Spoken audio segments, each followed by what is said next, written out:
नमस्कार, स्वागत है आपका हमारी खास पेशकश कमोडिटी फटाफट वीकेंड स्पेशल में। सोना एक बार फिर से महंगा होता जा रहा है। लोगों को उम्मीद थी कि शादी के सीजन में सोना सस्ता हो रहा है, लेकिन फिर से एक बार सोने की कीमतें बढ़ने लगी है। पिछले हफ्ते के लोअर लेवल से अगर आप देखें तो 4,000 रुपए से ज़्यादा की तेजी सोने में आ चुकी है। क्या आगे और भी दाम बढ़ सकते हैं या फिर से एक बार नीचे में खरीदारी का लोगों को मौका मिलेगा? आज इसी पर फोकस करेंगे। साथ ही चांदी की बात करेंगे कि क्या चांदी की भी महंगाई बढ़ जाएगी, चांदी में भी और तेजी की संभावना है या क्या लग रहा है यहाँ से। साथ ही नॉन एग्री मार्केट में क्रूड मेटल्स पर भी अच्छे से चर्चा होगी कि अगला हफ्ता क्रूड मेटल्स के लिए कैसा होगा और अगला साल मेटल्स के लिए क्या हो सकता है। चलिए, तमाम मुद्दों पर चर्चा करने के लिए हमारे साथ 3 मेहमान हैं, उनसे आपका परिचय करवा दें। हमारे साथ रेनिशा चेनानी हैं, ऑगमोंट गोल्ड की रिसर्च हेड हैं। सुगंधा सचदेव हैं, फाउंडर हैं एसएस वेल्थ स्ट्रीट की। और साथ ही हमारे साथ अमित गोयल हैं, चीफ ग्लोबल स्ट्रैटेजिस्ट हैं फेस 360 से। आप तीनों मेहमानों का बहुत बहुत शुक्रिया। सबसे पहले रेनिशा जी, आप बताइए क्या लग रहा है, गोल्ड की महंगाई फिर से बढ़नी शुरू हो गई है? क्या अभी भी कंफर्ट आपको दिख रहा है गोल्ड में खरीदारी की, या क्या रुक जाएं? आपको लग रहा है कि वापस से भाव नीचे आएगा? क्या लग रहा है अगला हफ्ता कैसा होने वाला है गोल्ड के लिए? यस विश्वम जी, हमने देखा है कि गोल्ड की प्राइसेस नवंबर मंथ में काफी वॉलेटाइल रही है। फर्स्ट 15 डेज में देखा हमने काफी गिरावट आई, ऑलमोस्ट 9% जितना सेल ऑफ देखा गया, फ्रॉम $2,800 टू $2,550। एंड फिर वहां से एक रिबाउंड आया है $2,700। ऑलमोस्ट प्राइसेस यहाँ से 5 से 6% लोअर लेवल से पिछले हफ्ते के यहाँ से बढ़ चुकी हैं। सो जो मेन रीजन है बढ़ने का वो है कि जियोपॉलिटिकल टेंशंस इस वीक काफी एस्केलेट हुए हैं। जिस तरह से यूएस ने, यूके ने अलाउ किया है यूक्रेन को कि लॉन्ग रेंज मिसाइल्स वो रशिया के ऊपर यूज कर सकते हैं। एंड रशिया अभी काफी गुस्से में है कि यूके के ऊपर भी वो टारगेट कर रहे हैं यूक्रेन के साथ साथ। तो जिस तरह से ये वॉर एक स्टार्ट हो चुका है, इस वजह से हम देख रहे हैं कि सेफ हेवन फ्लोज जो है वो गोल्ड में आ रहे हैं। सिल्वर में नहीं, सिर्फ गोल्ड में हम ये सेफ हेवन फ्लोज को आते हुए देख रहे हैं। एंड मुझे लगता है अगर ये वॉर लाइक सिचुएशन कंटिन्यू रहा तो ये अपसाइड भी कंटिन्यू रहेगा। अगर इसमें कुछ नरमी देखी जाती है तो ही हम देखेंगे कि प्राइजेस में थोड़ा बहुत प्रॉफिट बुकिंग आए या फिर कंसोलिडेशन आए। अदरवाइज मुझे लगता है ये रैली फिर भी कंटिन्यू रहेगी। डाउन साइड्स में मैं देख रही हूँ कि जो सपोर्ट है वो है $2,650, जो ऑलमोस्ट इंडियन रुपीस में 76,000 के आसपास रहेगा। तो 76,000 एक डाउन साइड सपोर्ट है। अपसाइड में मैं प्राइजेस को अगेन 78,000 80,000 तक जाते हुए देख रही हूँ। आपका व्यू सोने को लेकर ये है? आपको ये रेनिशा जी, आपने 85,000 रुपए का टारगेट जो गोल्ड का दिया है, क्या ये 1 साल का लक्ष्य है क्या? मुझे लगता है कि लॉन्ग टर्म में गोल्ड अभी भी काफी पॉजिटिव है। ये नवंबर दिसंबर में थोड़ा बहुत कंसोलिडेशन और बाइंग ऑन डिप्स रहेगा। जनवरी मंथ से मुझे लग रहा है कि एक और नई तेजी आ सकती है, जिस तरह से नया फंड एलोकेशन आएगा, जिस तरह से नया पैसा आएगा गोल्ड में, क्योंकि काफी अभी भी फंड्स जो है वो अंडर एलोकेटेड है। तो जिस तरह से नया पैसा आएगा हम देखेंगे कि प्राइसेस एक न्यू हाई बनाएगी। एंड जिस तरह से जो ट्रम्प का ओथ सेरेमनी है 20 जनवरी को, उसके बाद हम देखेंगे जिस तरह से पॉलिसीज आएंगी, नए चेंजेस आएंगी, जो अनसर्टिनिटी बनी रहेगी, इसके बाद भी ये अपसाइड मूव कंटिन्यू रहेगा। तो मुझे नेक्स्ट 5-6 महीने में गोल्ड की प्राइसेस $3,000 तक जाते हुए लग रही है, जो इंडियन टर्म्स में MCX पे लगभग 85,000 तक का लेवल है। तो अगले साल फिर से 85,000 तक सोना जा सकता है। लेकिन अगर खरीदना हो, अगर 85,000 के टारगेट के लिए रेनिशा जी, तो किस भाव पे खरीदने की आप सलाह देंगे? मुझे लगता है जो सही लेवल्स है गोल्ड में बाइंग करने के वो है अराउंड $2,500, जो पिछले हफ्ते के जो लेवल्स थे 73,500 से 74,000 के आसपास। बट अगर इतने डाउन साइड्स भी नहीं आते सपोज गोल्ड में, तो आप 75,000 के आसपास भी गोल्ड में बाइंग कर सकते हो। जो भी डिप्स मिलते हैं इस महीने में या दिसंबर मंथ में, क्योंकि काफी प्रॉफिट बुकिंग भी आ सकता है इस साल, गोल्ड ऑलमोस्ट 30% बढ़ा है। तो जो यूएस के और यूके के इन्वेस्टर्स है, अपनी छुट्टी पे जाने से पहले अगर प्रॉफिट बुकिंग करते हैं और अगर प्राइसेस थोड़ा नीचे आती है तो वो अपॉर्चुनिटी यूज करनी चाहिए बाइंग के लिए। तो 75,000 के आसपास बाय करना चाहिए। मुझे नहीं लगता है प्राइसेस 73,000 के नीचे सस्टेन करेगी। एंड अपसाइड पे मुझे 85,000 नेक्स्ट 6 मंथ्स में लग रहा है। महीने में 85,000 भी दिख सकते हैं।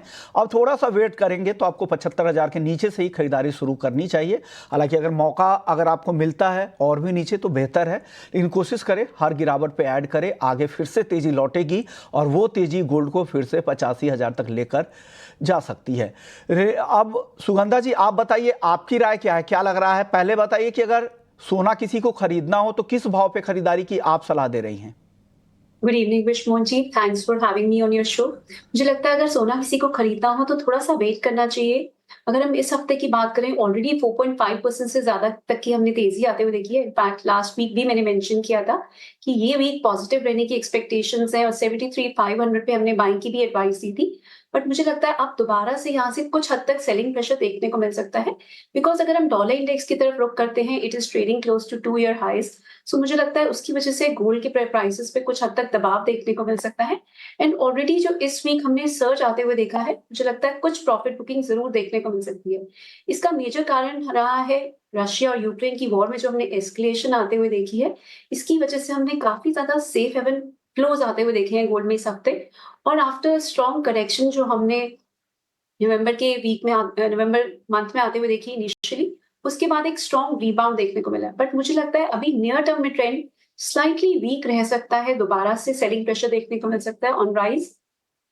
तो मुझे लगता है वेट करें, जो आइडियल लेवल्स रहेंगे गोल्ड में बाइंग करने के 73,000 से 72,000 तक के लेवल्स रहेंगे। इनफैक्ट 71,700 अगर मैं प्रिसाइसली बात करूं, तो मुझे लगता है ये रेंज काफी पॉजिटिव रहेगी। इस रेंज में आप स्टैगर्ड वे में बाइंग कर सकते हैं। और जैसा कि मैंने पहले भी मेंटेन किया, कुछ दिन और मुझे लगता है थोड़ा सा करेक्शन का फेज रहेगा, एक कंसोलिडेशन का फेज रहेगा। ईयर एंड पे जैसा कि हमारे अदर एक्सपर्ट ने भी मेंटेन किया, कुछ हद तक फंड रीबैलेंसिंग हो सकती है, कुछ प्रॉफिट बुकिंग देखने को मिल सकती है after the strong search that we have seen for last 4 quarters. So मुझे लगता है इस क्वार्टर में एक कंसोलिडेशन का फेज है। But yes, towards the end of December अगर हम देखेंगे, मुझे लगता है दोबारा से रिन्यूड बाइंग इंटरेस्ट देखने को मिलेगा और अगले साल के लिए गोल्ड अगेन वेरी पॉजिटिव नजर आता है मुझे। अगले साल के लिए पॉजिटिव है।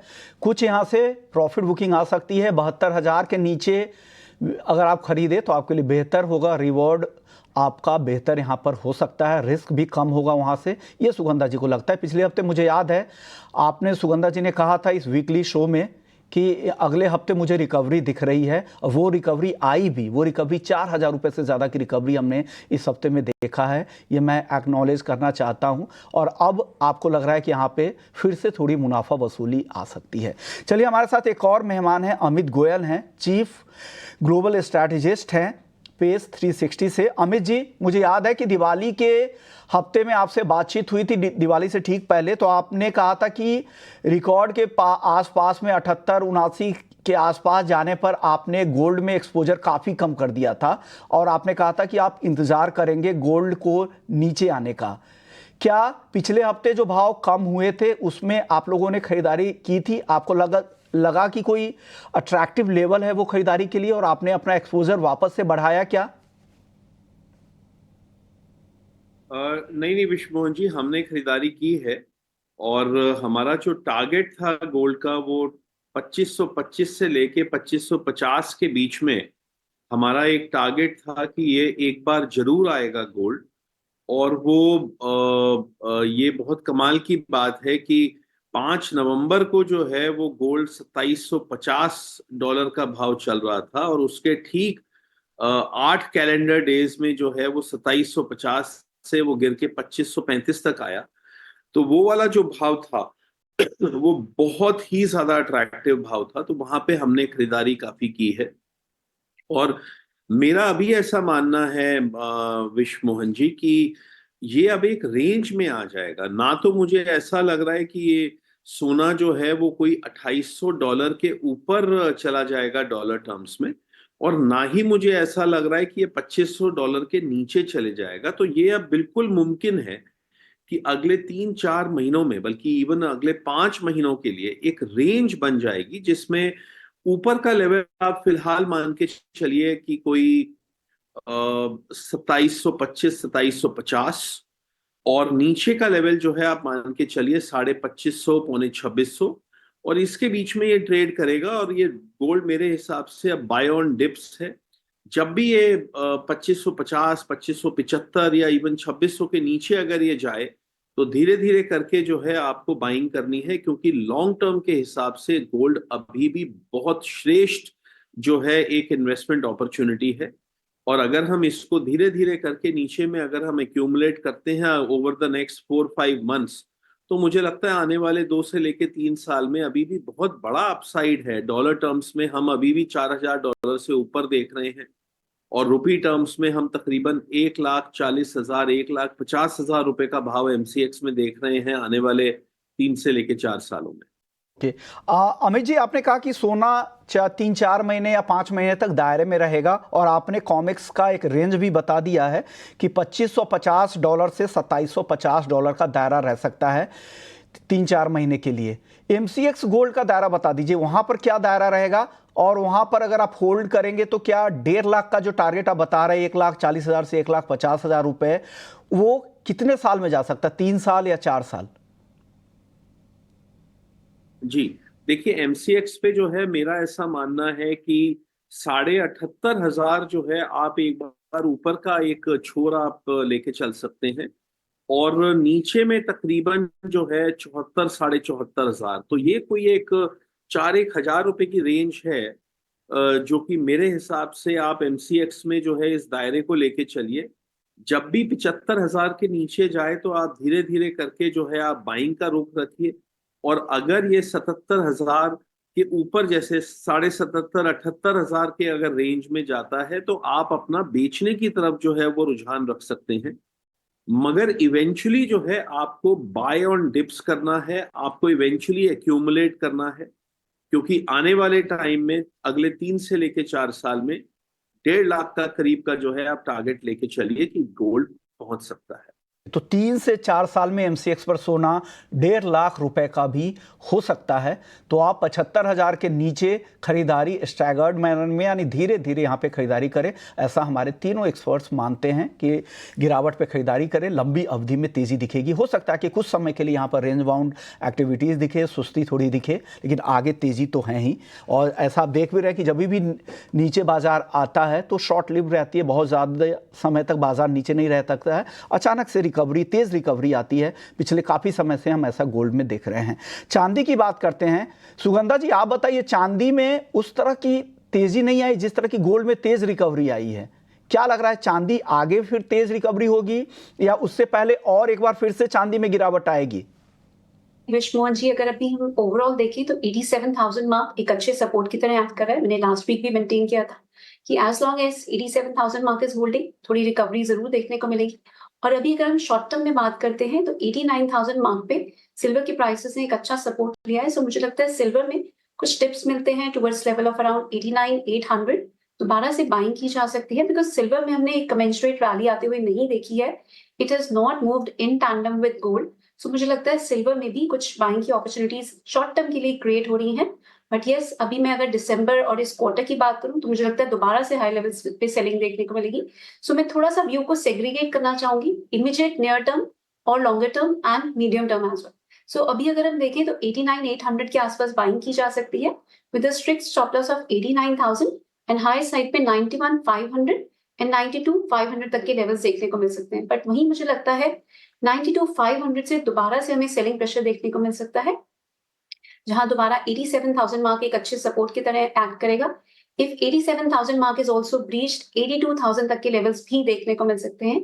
चांदी has been one of the best performing assets this year, जहां हमने ऑलरेडी 40% तक के गेन्स आते हुए देखे हैं।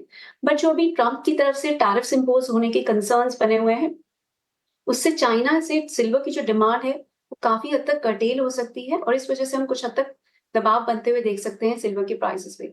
इसके साथ साथ हम साइकोलॉजिकली भी देखें तो 1 लाख मार्क पर सिल्वर के प्राइसेस में एक स्ट्रॉन्ग हर्डल है, और $36 पर आउंस पर इंटरनेशनल मार्केट में सिल्वर के प्राइसेस पर एक सिग्निफिकेंट हर्डल है। सो मुझे लगता है थोड़ा सा medium term, specially if I talk about this quarter, मुझे लगता है कंसोलिडेशन इन करेक्शन का फेज बना रहेगा, सेल ऑन रैलीज रहेगी market. But yes, next year के लिए at least first half of next year we are very positive on silver prices.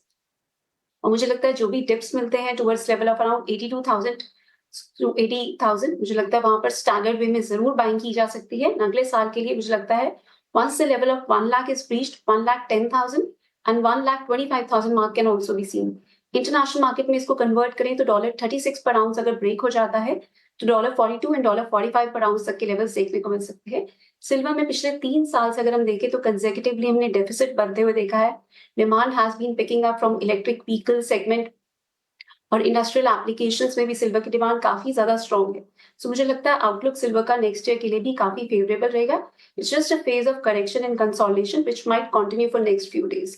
So staggered way में लोअर लेवल्स पर बाइंग करें, but traders के लिए सेल ऑन राइज बेटर रहेगा। Traders को यहाँ पे सेल ऑन राइज की स्ट्रेटजी अपनानी है, लेकिन यहाँ पर अगर आप इन्वेस्टर्स हैं तो गिरावट पे खरीदें और आप वेट करेंगे तो हो सकता है कि आपको और भी बेहतर लेवल दिखे नीचे की तरफ। हो सकता है कि 80-82 हज़ार के आसपास का भी लेवल दिख सकता है, वहाँ पर खरीदेंगे तो और आपके लिए फ़ायदेमंद होगा। और अगले साल सुगंधा जी को लगता है कि 1,25,000 के पार भी चांदी निकल सकती है। अमित जी, आप बताइए चांदी को लेकर आपका अनुमान क्या है? क्या लग रहा है चांदी में किस तरह की तेजी की उम्मीद करनी चाहिए? अगर किसी को चांदी खरीदना है तो किन स्तरों पे खरीदना चाहिए अमित जी? देखिए, अभी जो है वो चांदी में कुछ टेक्निकल कुछ ऐसे फैक्टर्स चल रहे हैं जिसके की वजह से चांदी अभी बहुत ज़्यादा मजबूत नहीं है, और ये बिल्कुल मुमकिन है कि ये यहाँ से और जो है वो कोई 2-3% यहाँ से गिर जाए। तो चांदी आपका जो है जो बाइंग बनेगी मेरे हिसाब से वो कोई $29.5 पर आउंस इन डॉलर टर्म्स, और एमसीएक्स में आप मान के चलिए कि कोई 87,000 के करीब चांदी की जो है वो बाइंग बन सकती है। मगर मैं ये फिर कहना चाहूंगा कि मुझे इस टाइम अगर लॉन्ग टर्म की अगर बात की जाए, अगर एक निवेश की अगर बात की जाए, तो सोना ज्यादा अट्रैक्टिव लग रहा है आने वाले 3 से लेके 4 साल में। हालांकि मैं ये बात यहाँ पे एक कैविएट भी देना चाहूंगा कि अभी ये जो बहुत ज्यादा जो जियोपॉलिटिकल जो इश्यूज चल रहे हैं रशिया यूक्रेन को लेके खास तौर से, उसके वजह से ये थोड़ा ज्यादा एलिवेटेड है सोना। और आज शुक्रवार है तो बहुत सारे लोग शुक्रवार को ये सोच के हेजिंग करके जाते हैं गोल्ड में कि भाई कहीं वीकेंड में कोई ज्यादा कोई नेगेटिव न्यूज ना आ जाए जियोपॉलिटिकली। तो इसलिए मैं कतई आपको ऐसी सलाह नहीं दे रहा हूं कि आप कोई करंट भाव पे कोई बहुत ज्यादा बाइंग करें। बाय ऑन डिप्स आप रखिए, और जियोपॉलिटिकल फियर्स कम हुए तो आप अपनी स्पीड और बढ़ाइए खरीदने की, तो नीचे में खरीदने का अवसर है। यहां से अगर ऊपर जाता है तो आपको बहुत ज्यादा खरीदारी नहीं करनी है। और बिटवीन सोना और चांदी, सोना जो है वो हमें ज्यादा आकर्षक लग रहा है आने वाले 3 से लेके 4 साल में। चांदी आप एक मान सकते हैं कि ट्रेडिंग के लिए कमोडिटी बहुत ही उपयुक्त है कि $29.5 आ जाए या 87,000 एमसीएक्स में आ जाए तो आपने खरीद लिया, और वहां से आपको 3-4-5% का आपको अगर बढ़ोतरी मिल जाए तो आपने बेच दिया। तो चांदी एक बहुत बेहतरीन एक ट्रेडिंग स्ट्रैटेजी हो सकती है, ट्रेडिंग के लिए एक बहुत बढ़िया इंस्ट्रूमेंट हो सकता है। मगर लंबे समय के निवेश के लिए सोना ही ज्यादा बेहतर रहेगा। ओके, तो लंबे समय के लिए सोना ज़्यादा बेहतर है। अगर सोना और चांदी में आपको चुनना है निवेश के लिए तो आपके लिए सोना ज़्यादा सुरक्षित विकल्प है। और चांदी के लिए एक और कैविएट दे रहे हैं अमित जी कि चांदी अगर आपको खरीदना है तो करंट लेवल पे या तेजी पे ना खरीदे, वेट करें, नीचे आने दे, जैसा सुगंधा जी भी कह रही थी। अमित जी का लेवल है कि 87,000 के आसपास से आप खरीदारी शुरू कर सकते हैं। हालांकि एकदम से आप चाहेंगे कि सबसे निचले स्तरों पर ही मुझे मिल जाए, ऐसा मुमकिन नहीं होता है किसी भी सिक्योरिटीज़ में। तो वेट करें, 87 के आसपास खरीदारी करें अमित जी को अगर आप फॉलो करते हैं तो।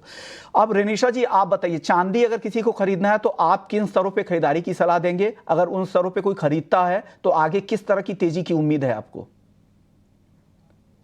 मुझे लगता है कि चांदी एक जो रेंज में ट्रेड हो रही है 88,000 से 92,000 की रेंज इस हफ्ते देखी गई है। बट जिस तरह से सिल्वर ने गेन्स दिए हैं इस साल ऑलमोस्ट 40% जितना, तो ये कंसोलिडेशन फेज आना बहुत जरूरी है। उसके बाद जो रैली स्टार्ट होगी ये बुलिश मार्केट की अच्छी रैली रहेगी।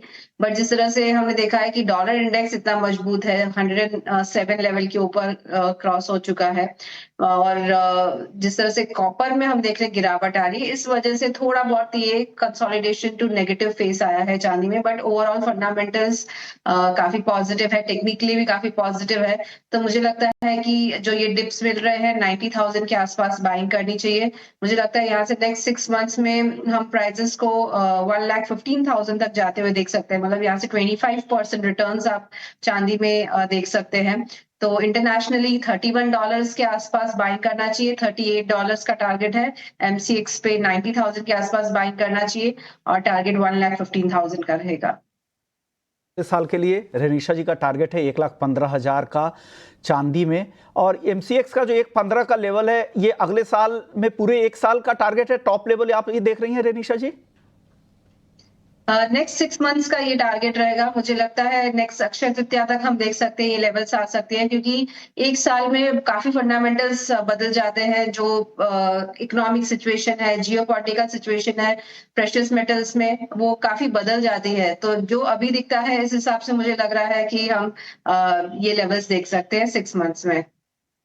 जी को लगता है कि 90,000 रुपए के आसपास से ही आपको चांदी की खरीदारी शुरू कर देनी चाहिए, और 1,15,000 6 महीने में चांदी और 85,000 6 महीने में सोना जा सकता है, ऐसा रेनिशा जी का मानना है।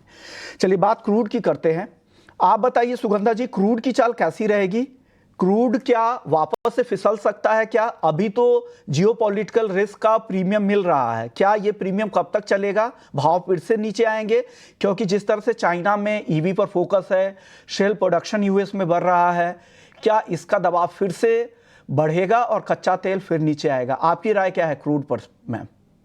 विष्णु जी देखें तो इस हफ्ते हमने अच्छे गेन्स आते हुए देखे हैं क्रूड ऑयल के प्राइसेस में। बेसिकली रीजन रहा है जियोपॉलिटिकल टेंशंस जो बढ़ी हैं, इसी जो रशिया और यूक्रेन की तरफ से जो जियोपॉलिटिकल टेंशंस बढ़ी हैं, यही एक मेजर रीजन है जिसकी वजह से हमने क्रूड ऑयल के प्राइसेस में तेजी आते हुए देखी है। इससे काफी ज्यादा कंसर्न्स बन गए हैं कि रशिया की साइड से सप्लाई काफी ज्यादा हर्ट हो सकती है। Russia is one of the largest producers of crude oil. But वहीं अगर हम देखें तो अगले साल के लिए काफी ज्यादा सप्लाई बढ़ने के फोरकास्ट निकल के आ रहे हैं, और इसके साथ साथ ओपेक प्लस भी अपनी प्रोडक्शन को नेक्स्ट ईयर इंक्रीज कर सकता है। अभी मार्केट की काफी हद तक नजर रहेगी ओपेक प्लस की जो दिसंबर 1 को मीटिंग होने वाली है, जहां काफी हद तक ये एक्सपेक्टेशंस हैं कि वो अपने प्रोडक्शन इंक्रीज के प्लान को अभी भी पोस्टपोन कर सकते हैं, बिकॉज सप्लाई साइड को लेके काफी ज्यादा कंसर्न्स बने हुए हैं। डिमांड भी चाइना की साइड से काफी ज्यादा वीक है और यूएस की साइड से भी सप्लाई बढ़ रही है। So these are mixed factors which are leading to a consolidation phase in crude oil, जहां डाउन साइड में 56.25 एक अच्छा सपोर्ट बना हुआ है, वहीं हाई साइड में 6,000 टू 6,050 मार्क एक अच्छा रेजिस्टेंस बना हुआ है। बट वहीं मुझे लगता है क्रूड ऑयल के प्राइसेस में फर्दर तेजी देखने को मिल सकती है, because prices already lower levels पर काफी ज्यादा कंसोलिडेशन दिखा चुके हैं और 5600 मार्क पर एक अच्छा बेस बन गया है। सो मुझे लगता है कुछ टिप्स मिलते हैं क्रूड ऑयल में towards level of around 5880 buying की जा सकती है। स्टॉप्स रहेंगे 5800 एंड हाई साइड में फर्स्ट टारगेट्स रहेंगे 5980 एंड देन 6070 लेवल्स। क्रूड पर आपकी ये राय। वक्त कम है, अमित जी फटाफट से क्रूड पर अपनी राय बताइए। अमित जी क्या लग रहा है, क्रूड की चाल आगे कैसी दिख रही है मीडियम टर्म में? विष्णु जी, मेरा ऐसा मानना है कि क्रूड में अभी जो लेवल्स पे जहां पे ट्रेड कर रहा है, ये कहीं ना कहीं एक higher end of the range के हम करीब आ गए हैं। मेरा ऐसा मानना है कि जो क्रूड का जो दायरा है ट्रेड करने का, वो नीचे खिसक चुका है। तो अगर मैं WTI की बात करूं, क्योंकि एमसीएक्स में जो हमारा जो क्रूड ट्रेड होता है वो WTI से जो है वो कनेक्टेड है, तो WTI की अगर मैं बात करूं तो ये अभी कोई $70 के रेंज में जो है वो चल रहा है। और मेरा ऐसा मानना है कि जो नीचे का जो दायरा है वो आप $65 मान के चलिए, और ऊपर का जो दायरा है वो आप $72 मान के चलिए। अभी जियोपॉलिटिकल कंसर्न्स बहुत ज्यादा एक्यूट हैं, तो इसके वजह से जो है ये थोड़ा ऊपर की तरफ जो है ये आ गया है। अदरवाइज 65 से लेके $72 का जो है अब आप एक रेंज आप लेके चल सकते हैं। बिल्कुल सही बात है, 65 से $72 का आपको लग रहा है कि रेंज यहां से दिख रहा है, और कई सारे ऐसी वजह हैं जिसमें यूएस में क्रूड स्टॉक बढ़ रहा है, चाइना में ईवी की वजह से यहां पर डिमांड कम हो रही है, उसका दबाव यहां पर दिखेगा। मेटल्स में फटाफट से बताइए अमित जी, क्या लग रहा है, मेटल्स की चाल कैसी दिख रही है आगे आपको?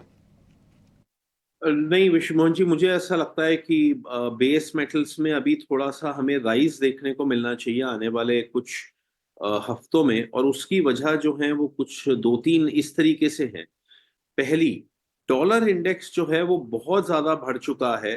जो डॉलर इंडेक्स अभी आज से सिर्फ मान के चलिए कि कोई 2 महीने पहले सितंबर में $100 के रेंज में था, 100 के लेवल के रेंज में था, वो अब 107 के ऊपर चल रहा है।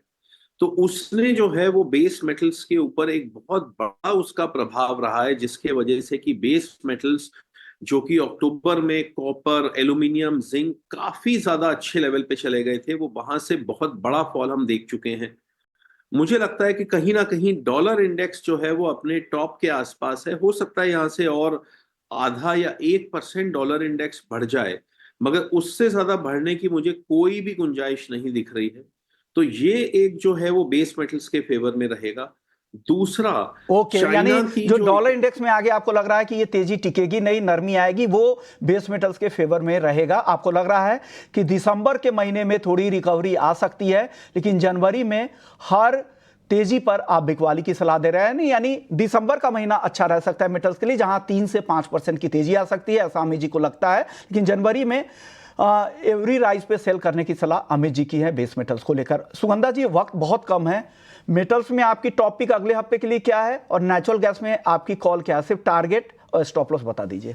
विश्वमोहन जी, मैं बेस मेटल्स में काफी पॉजिटिव हूँ। कॉपर में मेरी टॉपिक रहेगी, आप डिप्स पे बाय कर सकते हैं at levels of around 812, stops रहेंगे 803, हाई साइड पे फर्स्ट टारगेट्स रहेंगे 827 एंड देन 834।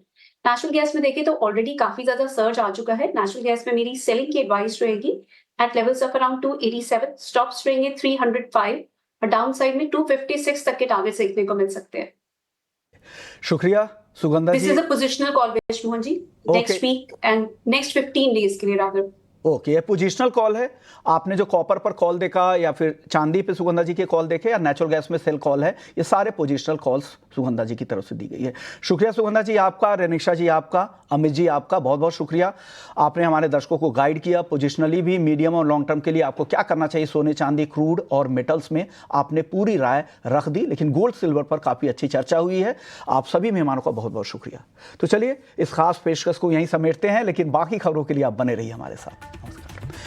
लेकिन चलिए जाते जाते अब रुख करते हैं कर्नाटक की ओर, जिसे भारत के स्टार्टअप हब के रूप में जाना जाता है।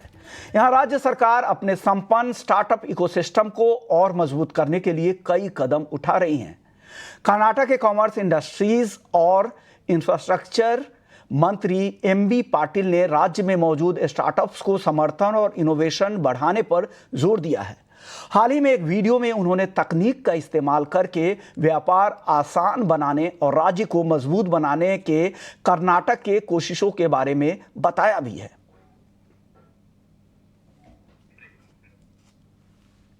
ठीक था।